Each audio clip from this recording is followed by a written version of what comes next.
नमस्कार, आप सभी दोस्तों का एक बार फिर से बहुत बहुत स्वागत है। बिहार चुनाव को लेकर बड़ी खबरें जानते हैं, ताजा अपडेट दोस्तों पहुंचाएंगे, बने रहिए साथ में। बिहार विधानसभा चुनाव, एनडीए चुनाव में हार मान चुका है, मंत्री कर रहे हैं आवास खाली करने की तैयारी। कांग्रेस के वरिष्ठ नेता पवन खेड़ा ने दावा किया कि बिहार विधानसभा चुनाव में एनडीए ने हार स्वीकार कर ली है और इसके कई मंत्री अपने सरकारी आवास खाली करने की तैयारी कर रहे हैं। पवन खेड़ा ने पत्रकारों से बातचीत में दावा किया कि हार की आशंका को देखते हुए सत्तारूढ़ गठबंधन के इशारे पर अधिकारी महत्वपूर्ण फाइलों को इधर उधर कर रहे हैं। उन्होंने कहा, पहले चरण के मतदान के बाद मतदाताओं के उत्साह और अंतिम चरण यानी 11 नवंबर में होने वाले मतदान को लेकर इंडिया गठबंधन के पक्ष में दिख रहे रुझान के बाद एनडीए नेताओं ने हार मान ली है। कांग्रेस नेता खेड़ा ने आरोप लगाया, हमें जानकारी मिली कि उप मुख्यमंत्री समेत एनडीए सरकार के कई मंत्री अपने सरकारी आवास खाली करने की प्रक्रिया शुरू कर चुके हैं। यह भी संभव है कि जल्द ही उन स्थानों पर जहां ये फाइलें रखी गई हैं आग लगने की खबरें सुनाई दें। दोस्तों, इसी के साथ अगली अपडेट की तरफ बढ़ते हैं। हार के खौफ से गृह मंत्री अमित शाह अधिकारियों से मिलकर और फोन पे उन्हें धमकी दे रहे हैं। जहां ठहरते हैं उस होटल के सीसीटीवी बंद करा दिए जाते हैं, रात्रि में अधिकारियों को बुलाते हैं। दो गुजराती एन केन प्रकरण बिहार पर कब्जा करना चाहते हैं। बिहार में इनकी वोट चोरी हरगिज नहीं चलेगी, ये तेजस्वी यादव ने कहा। दोस्तों, आपको बताते चले, आरजेडी की रैली में उतरने लगा सम्राट चौधरी का हेलीकॉप्टर, मचा हड़कंप। जी हां, काफी दिलचस्प खबर आ रही है। बिहार चुनाव के दूसरे चरण के लिए चुनाव प्रचार समाप्त हो चुका। 11 नवंबर को दूसरे चरण में 122 विधानसभा सीटों पर वोटिंग होगी।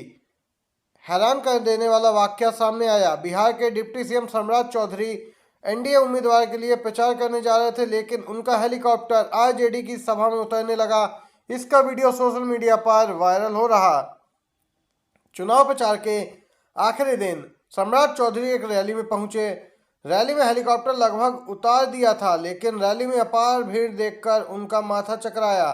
सम्राट चौधरी ने पायलट से कहा कि ये कहां ले आए हैं, मेरी सभा में तो सिर्फ 1500 लोग आते हैं, यहाँ तो 50,000 लोग हैं। फिर हेलीकॉप्टर जब जमीन की ओर और करीब आया तो सम्राट चौधरी पायलट से बोले कि यहाँ से चलो, ये तो तेजस्वी यादव की सभा है, तभी यहाँ हजारों लोग हैं। फिर पायलट जमीन टच किए बिना हेलीकॉप्टर लेकर निकल गया और वहां ले गया जहां इन्हें सुनने के लिए 500 से लेकर 600 लोगों की भीड़ इकट्ठा थी। वरिष्ठ वकील कपिल सिब्बल ने बड़ा खुलासा कर दिया। दोस्तों, 3 नवंबर को बड़ा खेला खेला गया। 3 नवंबर को हरियाणा से बिहार के लिए लगभग 6000 लोगों को लेकर 4 ट्रेनें चलीं। या तो ये बिहार के वास्तविक मतदाता थे या फिर किसी योजनाबद्ध ऑपरेशन का हिस्सा। कपिल सिब्बल ने कहा कि मैं रेल मंत्री अश्विनी वैष्णव से पूछना चाहता हूं कि आखिर ये स्पेशल ट्रेन क्यों चलाई गई। देख सकते हैं दोस्तों, बड़ा खेला बीजेपी करने की तैयारी में है। वहीं एक और अपडेट आ रही है। बिहार चुनाव, राहुल गांधी बोले, देश को बांटने की कोशिश कर रहा है बीजेपी आरएसएस, एकजुट यहाँ पर देश को कर रहा है इंडिया गठबंधन। बिहार के किशनगंज में एक चुनावी सभा को संबोधित करते हुए राहुल गांधी ने बीजेपी आरएसएस को घेरा और देश को बांटने का प्रयास करने का इन पर आरोप लगाया और कहा कि इनकी विचारधारा बहुत ही खतरनाक है और ये देश को तोड़ने का काम कर रही इनकी विचारधारा। राहुल गांधी यहाँ पे जबरदस्त तरीके से हमलावर दिखे। राहुल गांधी बोले, मोदी शाह और मुख्य चुनाव आयुक्त ज्ञानेश कुमार चुरा रहे हैं वोट, मतदान केंद्र पर रहें सावधान। हरियाणा का उदाहरण दिया जहां 25 लाख से ज्यादा वोट चोरी हुए। वहीं दूसरी तरफ दोस्तों, महाराष्ट्र, कर्नाटक, छत्तीसगढ़, मध्य प्रदेश में भी इन्होंने ऐसा ही किया। राहुल गांधी यहाँ पे स्पष्ट तौर से बोले हैं कि नरेंद्र मोदी, नीतीश कुमार, अंबानी, अडानी के लिए काम कर रहे हैं। वे आपका भविष्य आपसे चोरी करना चाहते हैं, इसलिए वे आपके वोट चोरी कर रहे हैं और आपको सावधान रहने की जरूरत है।